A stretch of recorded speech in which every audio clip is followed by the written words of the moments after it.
Disculpe, dije, ¿quién vive en la casa número 13? La mujer se quedó inmóvil. No existe tal casa. Me giré. Estaba a solo 2 metros detrás de ella. Las ventanas abiertas, las cortinas agitándose. Pero si está, empecé a decir. Ella ya se alejaba, rápido, sin mirar atrás. La sombra en la fachada. En el mapa se llama Elmbridge, un pueblito a 23 millas de la autopista, escondido entre campos y bosques. Una intersección principal, 2 iglesias, una panadería que siempre huele a vainilla y un cine antiguo que los viernes proyecta solo clásicos. Aquí todos se saludan, aunque no se conozcan por nombre. Los coches frenan en los cruces, los niños juegan con la pelota en medio de la calle y nadie les grita. Da la sensación de que aquí nunca ocurre nada malo. El periódico sale una vez por semana y casi siempre en la portada hay o una receta de tarta o una foto de la obra escolar. Hasta la comisaría de policía parece más una biblioteca. Diplomas descoloridos en la pared, un comedero para pájaros junto a la puerta. Las casas a lo largo de Maple Street parecen salidas de un mismo molde. Porches blancos, contraventanas pintadas, céspedes recortados con precisión. Cada una tiene su número, pintado a mano sobre el buzón. 11, 12, 14, 15. Al principio no notas que falta una. Simplemente crees que después del 12 viene el 14. Tal vez alguien derribó la casa. Tal vez lleva años vacía. Pero la casa está. Las contraventanas entreabiertas, la hierba alrededor bien cortada, como si alguien aún la cuidara. Solo que nadie la menciona, ni en las reuniones vecinales, ni en los directorios locales. Y si preguntas, lo único que obtienes es una pausa educada, pero firme. Cuando Mark Brenner vio por primera vez el anuncio de una casa en alquiler en Elmbridge, algo en él se estremeció. El nombre le pareció extrañamente familiar, como si ya hubiera estado allí, aunque sabía que no. Ni siquiera entendió del todo por qué se detuvo en ese anuncio. Solo lo sintió. Más tarde se lo explicó con la idea del silencio, del trabajo remoto, de la posibilidad de reiniciar. Pero la sensación de que había recordado algo antes de entenderlo no se fue. En Elmbridge saben guardar silencio. No porque hayan olvidado, sino porque recuerdan demasiado bien. Mark Brenner conducía despacio por Maple Street en su camioneta alquilada, observando con atención los números pintados en los buzones. Mudarse a Elm Ridge le había parecido una solución fácil y temporal. 6 meses de trabajo remoto, silencio en lugar del bullicio urbano, una casita que, según el agente, respiraba historia. En el contrato solo se indicaba un punto de referencia, frente al viejo Arce, sin número. En su momento le pareció algo excéntrico, ahora extraño. A la izquierda se alineaban fachadas gemelas, la número 11 con una bicicleta roja junto a los escalones, la 12 con una jaula para canarios, luego la 14, la 15. Mark frenaba casi instintivamente en cada entrada, esperando ver inevitablemente la 13. Pero en su lugar encontró un césped bien cortado, sin casa, como una sonrisa con un diente faltante. Bajó, revisó el GPS. El punto azul flotaba con confianza entre el 12 y el 14. ¿Un error de señal? No, seguía ahí, como una astilla clavada en el mapa. Desde el jardín vecino apareció una mujer mayor con sombrero de paja y guantes de jardinería. Al ver su expresión desconcertada, le sonrió con dulzura. «Debe de ser usted el señor Brenner. La casa frente al Arce es esa», dijo, señalando una casa de 2 plantas, color claro, con un porche ancho y una ventana oscura en el ático. Estaba exactamente donde debería estar el número ausente. En el porche, junto a la ventana, había una mecedora antigua de madera. Mark se quedó mirándola y sintió un pinchazo de reconocimiento. No era un recuerdo, más bien como el residuo de un sueño. Algo en la forma, en la sombra, en el crujido apenas audible de las lamas le resultaba familiar, íntimo o tal vez olvidado. «¿Y qué número tiene esta casa?», Preguntó, esperando una explicación sencilla. La mujer actuó como si no lo hubiera oído.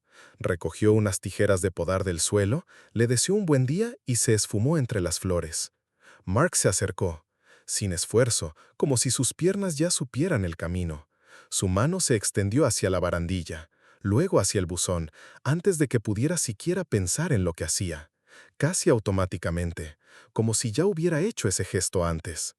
Las ventanas reflejaban el cielo de junio, pero tras el cristal parecía moverse una sombra, como si alguien estuviera de pie al fondo del pasillo.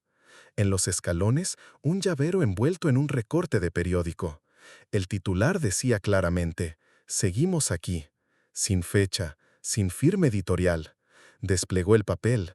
Dentro, una frase escrita a mano con tinta. «El silencio es la piedra más pesada». Un escalofrío le recorrió la espalda.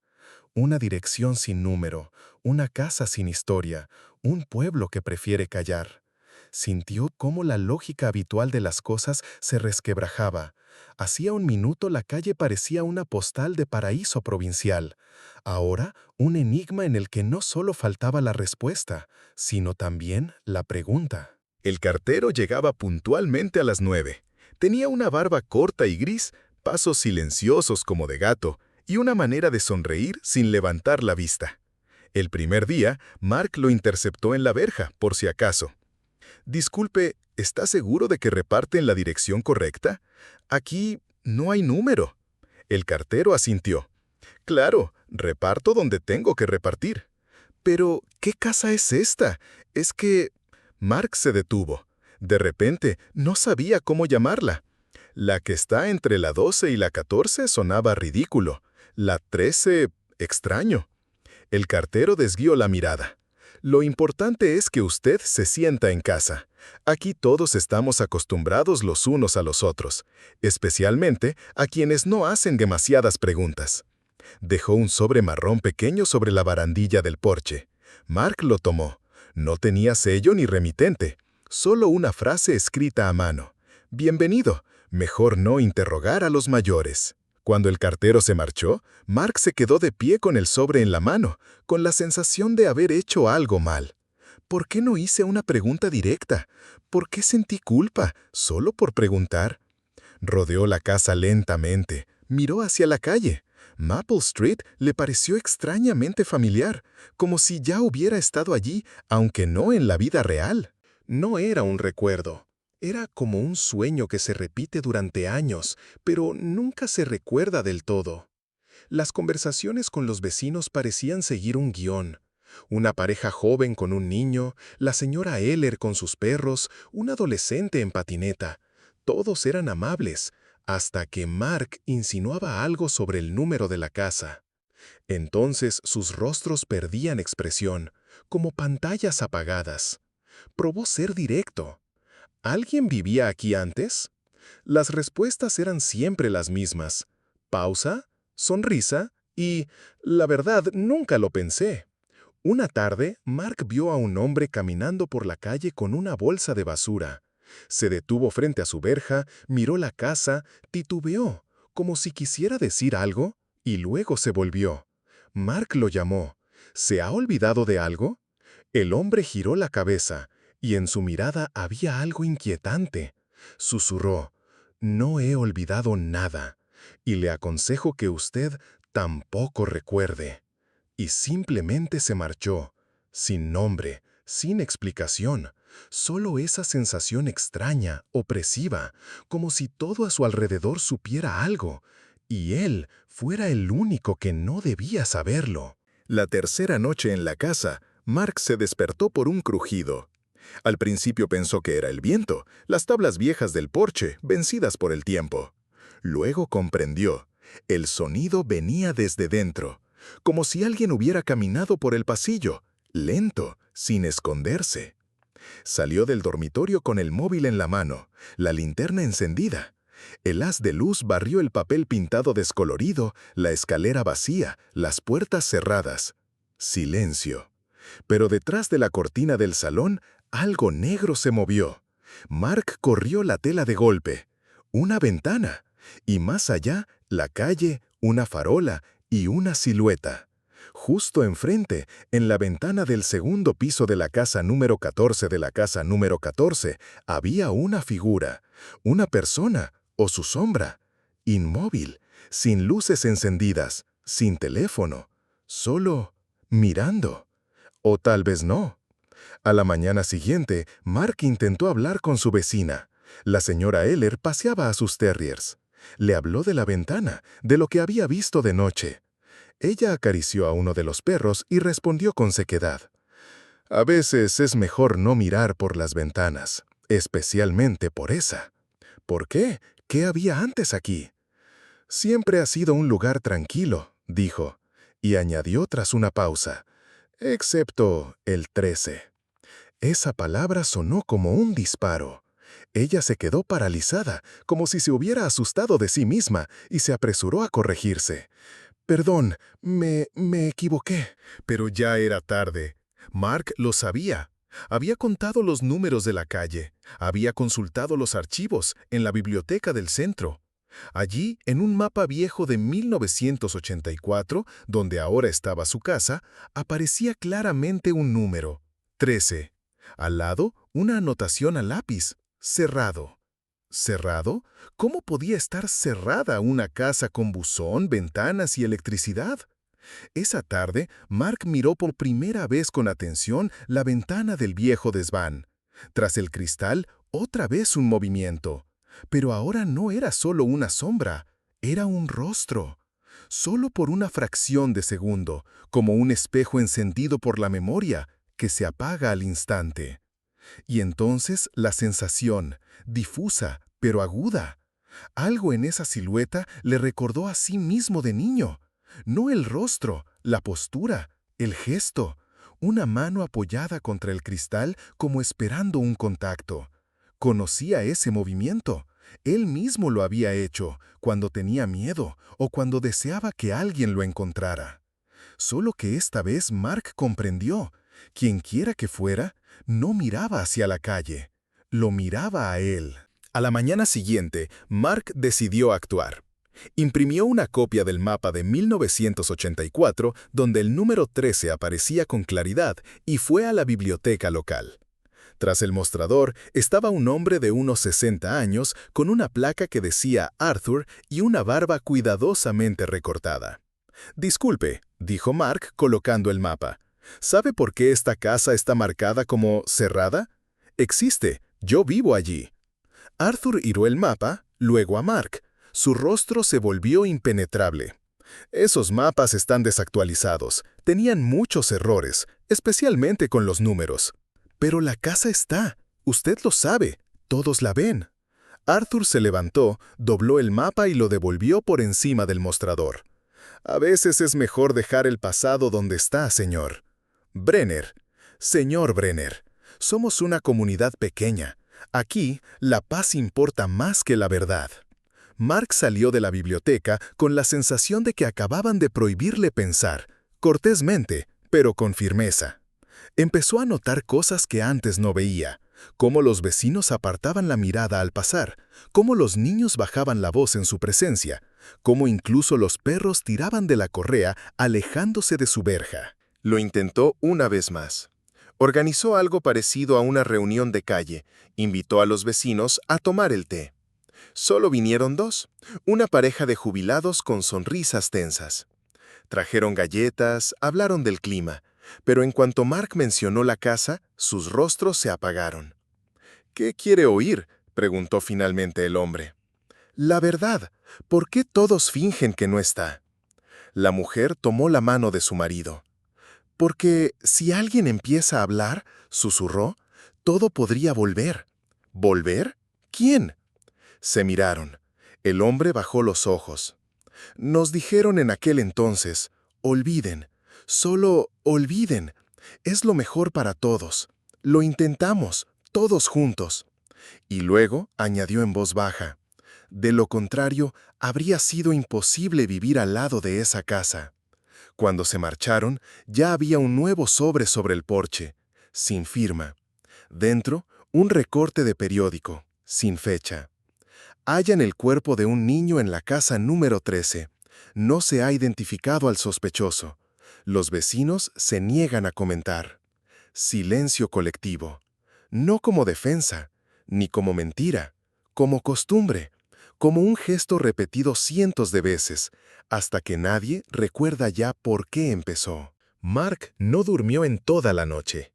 El recorte estaba sobre la mesa, el mapa colgado en la pared, y los pensamientos daban vueltas como encerrados en un círculo. La casa existe. Él vive allí. Y sin embargo, nadie la reconoce.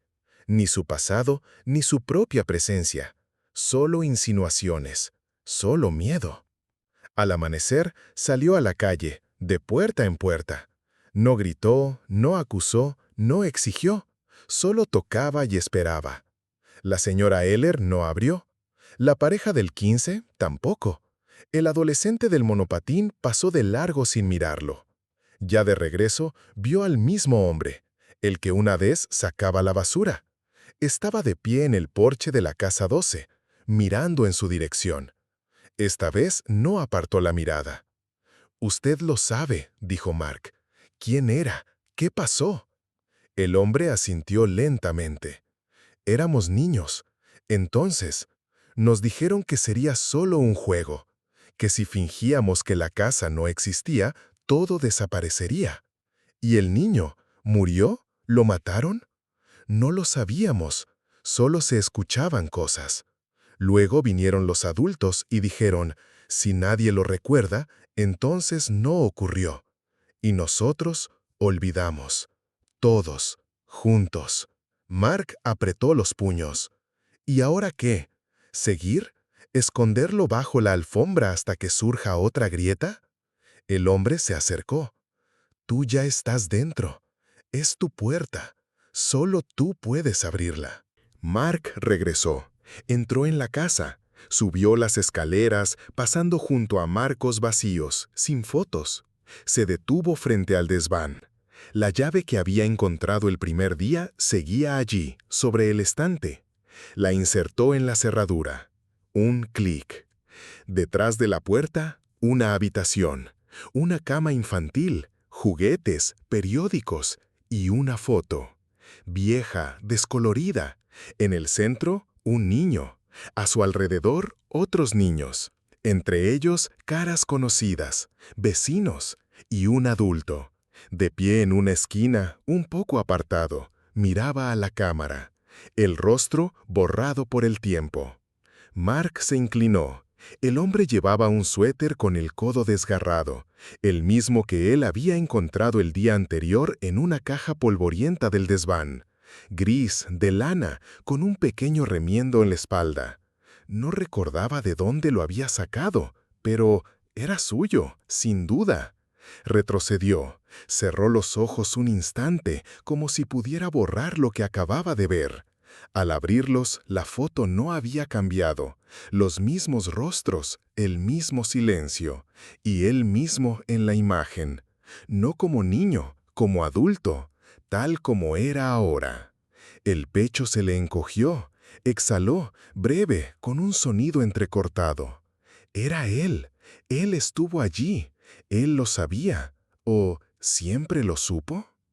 Quiso quemar la foto, esconderla, decirse que era un error, pero no pudo. Se sentó en el borde de la cama y, por primera vez desde que llegó, no se sintió un extraño en esa casa, sino alguien que había sido dejado atrás, como si alguien se hubiera ido y él hubiera quedado en su lugar, para abrir, para recordar, para esperar a quienes se atrevan a entrar. Han pasado 7 días desde entonces. En Maple Street el sol sigue brillando, huele a pan recién horneado, y los niños siguen jugando a la pelota como si nada hubiera pasado. Solo hay un cambio. La gente vuelve a mirar hacia la casa entre la 12 y la 14. No mucho, no en voz alta, pero la miran. Y ya nadie dice, esa casa no existe. Mark no se fue, se quedó. Cada mañana abre las contraventanas, recorta los arbustos, deja la puerta entreabierta. No le cuenta a nadie lo que encontró arriba, no muestra la foto a nadie. Pero sobre la mesa del salón hay ahora un álbum, en blanco. Cualquiera que entra puede escribir un nombre, o pegar un recorte, o dejar una nota. Al lado, una pequeña caja. Dentro, un osito de peluche con una oreja arrancada, un cochecito de hojalata, una llave sin cerradura y un sobre sin mensaje. Todo lo han dejado personas distintas, sin explicaciones. Arthur, el bibliotecario, vino una vez por la tarde. Sostuvo el álbum entre las manos. Luego colocó dentro una nota vieja, doblada en 4. No dijo nada, solo asintió. Pensábamos que hacíamos lo correcto, dijo al salir. Y ahora ya no lo sabemos. La señora Eller también vino. Trajo una cuenta de vidrio en un hilo. La ató al pasamanos. No preguntó nada. La casa ya no se esconde. Aún no figura en los registros. La fachada sigue sin número. Pero todos saben, está ahí. Y si estás listo, te dejará entrar. No todos lo hacen, pero casi todos alguna vez bajan el paso. Miran por la ventana, escuchan algo, tal vez una voz, tal vez su propia sombra. Porque el 13 no desapareció, solo estaba esperando.